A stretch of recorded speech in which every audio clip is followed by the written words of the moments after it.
जय हिंद दोस्तों, मैं पी कुमार चक्रवर्ती आप सबको चल रहा हूँ त्रिकोणमिति के कुछ चीज़ें बताने। ठीक है, उसको याद रख लेना। ठीक, और जो ऑफलाइन पढ़ रहे हैं वो तो सब याद ही के ही होंगे, और जो ऑनलाइन थोड़ा बहुत बता देता हूँ, ठीक है, उसको याद रखना। अगर भूल भी जाते हो तो यहाँ से वीडियो देखकर समझ लेना है। ठीक है, चलिए यहाँ पर देखना ध्यान से। त्रिकोणमिति क्या पढ़ रखे हो? त्रिकोणमिति। ठीक, तो त्रिकोणमिति होता क्या है, सुनो ध्यान से। त्रिकोणमिति देखो तुम्हें दिख रहा है, तीन शब्द से मिलकर बना है। एक बना है तीन, और एक दूसरा कोण, और तीसरा मिति। त्रि मतलब होता है तीन, और कोण मतलब होता है कोण, और मिति मतलब होता है मापना। तीन कोणों को मापना। ठीक है, तीन कोणों को मापना ही क्या कहलाता है? त्रिकोणमिति कहलाता है। क्या कहलाता है? तीन कोणों को मापना ही त्रिकोणमिति कहलाता है। तो मतलब कि वो तीन कोण कैसे नापेंगे? उस तीन कोण को हम नापेंगे भुजाओं के अनुपात के द्वारा। किसके द्वारा नापेंगे? भुजाओं के अनुपात के द्वारा। और ये तीन कोणमिति जो होता है किसके लिए पढ़ते हैं? स्पेशली ये पढ़ते हैं हम लोग समकोण त्रिभुज के लिए। किसके लिए पढ़ते हैं भाई? समकोण त्रिभुज के लिए। तो देखना समकोण त्रिभुज कैसा होता है, ये ऐसा दिखता है समकोण त्रिभुज। समकोण त्रिभुज में होता क्या है? एक कोण होता है 90 अंश का। कितने अंश का होता है? 90 अंश का होता है। और बचा कितना? सिर्फ दो कोण बचा। मतलब कि सिर्फ इन्हीं दो कोणों के बारे में अध्ययन करना है। ठीक, पूरे त्रिकोणमिति में सिर्फ इन्हीं दो कोणों के बारे में अध्ययन करना है। ठीक है, चलिए ध्यान से देखना भाई। अगर ये 90 अंश है, मान लो इसे चलो नामकरण करते हैं। ये बी है, ये है ए, ये बी, और ये वाला सी। ये ए और ये बी और ये सी है। अब ध्यान से देखना, तो 90 अंश के सामने वाली भुजा जो होती है वो कहलाती है कर्ण। क्या कहलाती है वो? कर्ण। कर्ण को हम डिनोट करेंगे किससे? के से। ठीक, ये क्या है? कर्ण है। कर्ण को डिनोट किससे करेंगे? के से। आगे देखना ध्यान से। मान लो हम गणना कर रहे हैं इस कोण के बारे में। किस कोण के बारे में? इस कोण के बारे में अध्ययन करेंगे। तो कोण के सामने वाली भुजा, कोण के सामने वाली भुजा कहलाएगी लंब। क्या कहलाएगी? लंब। कोण के सामने वाली भुजा कहलाएगी लंब, और लंब को हम लोग एल से डिनोट करेंगे। किससे डिनोट करेंगे? एल से डिनोट करेंगे। और ध्यान देना, जो भुजा बच रही है, जो बच रही है, उस वाले को हम लोग कहेंगे आधार। क्या कहेंगे उसको? आधार। और आधार को हम लोग एल से डिनोट करेंगे। ए से डिनोट करेंगे। किससे डिनोट करेंगे? ए से डिनोट करेंगे। ठीक है, अब ये हो गया त्रिकोणमिति। त्रिकोणमिति में देखना ध्यान से, हम लोग 6 अनुपात टोटल पढ़ते हैं। कितने अनुपात पढ़ते हैं टोटल?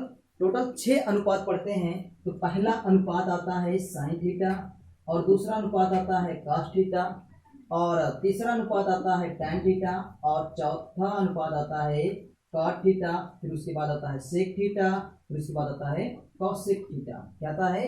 Cosec theta. मतलब टोटल कितने अनुपात बन रहे हैं? 6 अनुपात बन रहे हैं। ये 3 अनुपात जो बन रहा है, ये तीनों अनुपात का ही ये 3 उल्टा होता है। इन तीनों अनुपात का ही ये क्या होता है? उल्टा होता है। ठीक, अच्छा साइन थीटा बराबर होता क्या है? देखना ध्यान से। साइन थीटा बराबर होता क्या है? यहाँ पर तुम्हें दिख रहा है, ये कर्ण है, ये लंब है, ये क्या है? आधार है। मतलब कि इन्हीं के अनुपातों से ये सब मान आते हैं। इन्हीं भुजाओं के अनुपातों से ये सब मान आते हैं। तो यहाँ देखना, यहाँ पर क्या है? Sine theta. अच्छा साइन थीटा होता क्या है? साइन थीटा होता है लंब बटा कर्ण। क्या होता है? लंब और कर्ण का अनुपात कर दें, लंब और कर्ण का अनुपात कर दें तो आ जाएगा साइन थीटा। ठीक है, अगर हम काश में आधार और कर्ण का अनुपात कर देंगे तो आ जाएगा कॉस थीटा। ठीक है, अगर टैन वाला देखें तो टैन वाला जो होता है ये लंब बटा आधार का अनुपात होता है। किसका होता है? लंब और आधार का अनुपात होता है, इसलिए इसको बोलेंगे टैन थीटा। ठीक, अच्छा इसको एक सूत्र से याद कर सकते हैं, ट्रिक कह सकते हैं उसको तुम लोग अपने में समय। देखो इसको याद कर सकते हैं, लाल बटा कक्का। क्या चीज इसको? लाल बटे कक्का। अच्छा लाल का मतलब होता है, देखो इसका मतलब होता है एल बाई के का। ये क्या थी? साइन था। ये साइन था, और ये वाला क्या था? कॉस था, और ये वाला क्या था? ये वाला टैन था। बोलो कोई दिक्कत है क्या इसमें? नहीं है ना? चलिए, अगर इसमें दिक्कत नहीं है तो इसी तरीके से हम इनका देखो, ये जो टैन हो, ये जो काट होता है, ये टैन का उल्टा होता है। मतलब कि आधार बटे लंब का अनुपात होता है। और जो सेक होता है, जो सेक होता है, इससे होता है कास का उल्टा, मतलब कि कर्ण बटे आधार। ठीक है, और जो कासिक होता है, और ये कासिक होता है आधार बटा लंब का। तो काशिक क्या होता है, साइन का उल्टा होता है, और कि कर्ण बटा लंब का किसका होता है, कर्ण बटा लंब। अगर यहाँ से देखें तो यहाँ से तुम्हें मिलेगा क्या, कक्का बटे लाल, क्या मिलेगा, कक्का बटे लाल। ठीक है, ये जो के है ये क्या है, ये तुम्हें दिख रहा है क्या, कौशिक वाला दिख रहा है, ये वाला क्या है, कौशिक है, और ये वाला क्या है, सिक है, और ये वाला क्या है, ये वाला है काट है। ठीक है, ये क्या है, काट है। ठीक, तो मतलब कि हम लोग इससे याद रख सकते हैं 6 अनुपातों को, किससे याद रख सकते हैं, इनसे याद रख सकते हैं।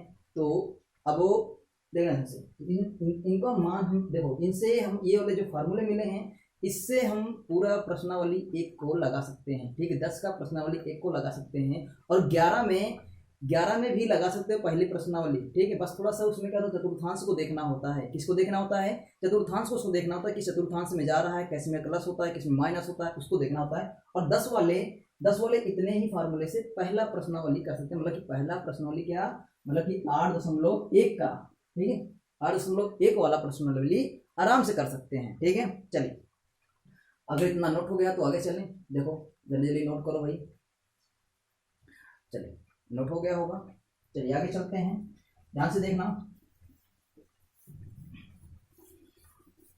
अब इसके बाद हम पढ़ेंगे चतुर्थांश, पढ़ लेते हैं, क्या पढ़ लेते हैं, पहले चतुर्थांश पढ़ लेते हैं, फिर उसके बाद मान त्रिकोणमिति सारणी पढ़ लेंगे। चतुर्थांश में देखना ध्यान से, चतुर्थांश में क्या होता है, चतुर्थांश में हम देखेंगे तो क्या दिखेगा, इसमें ऐसे चार स्थान दिखेंगे। इस 4 स्थान को ही क्या कहते हैं, 4 स्थान को ही क्या कहते हैं, 4 स्थान को ही क्या कहते हैं, सुनो ध्यान से, इस 4 स्थान को ही कहते हैं चतुर्थांश। ठीक है, इसमें 4 स्थान दिख रहा है, इसलिए इसको क्या बोलते हैं, चतुर्थांश बोलते हैं। ये वाला होता है पहला चतुर्थांश, ये वाला होता है दूसरा चतुर्थांश, ये वाला होता है तीसरा चतुर्थांश। ये कौन सा, पहला, ये दूसरा, ये तीसरा, और ये वाला चौथा चतुर्थांश। 4 चतुर्थांश होते हैं, तो चारों को हम ध्यान से देखेंगे। अच्छा, यहाँ से अगर हम यहाँ तक जाएंगे तो हमको कितना मिलेगा, 90 अंश मिलेगा। ठीक, अगर यहाँ से यहाँ तक जाएंगे तो हमको मिलेगा कितना, 180 अंश मिलेगा।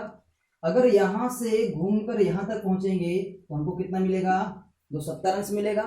ठीक है, अगर हम पूरा एक चक्कर लगा लें, पूरा एक चक्कर लगा लें तो ये मिलेगा 360 अंश मिलेगा। कितना मिलेगा, 360 अंश मिलेगा। इस चतुर्थांश को ध्यान से समझते जाना, ऐसा कभी नहीं कहीं नहीं मिलेगा। ठीक है, चतुर्थांश ध्यान समझ लेना भाई। चलो देखना ध्यान से, अगर ये 90 है तो मतलब इस वाले में हमको कितना रहना, 90 से कम रहना है। कितने से कम रहना है, 90 से कम रहना है। तो मतलब इसको हम कहेंगे क्या, ये 90 माइनस थीटा। अगर 90 से कम रहेंगे तो इसी में रहेंगे, अगर 90 से थोड़ा भी ज्यादा हुए, अगर 90 से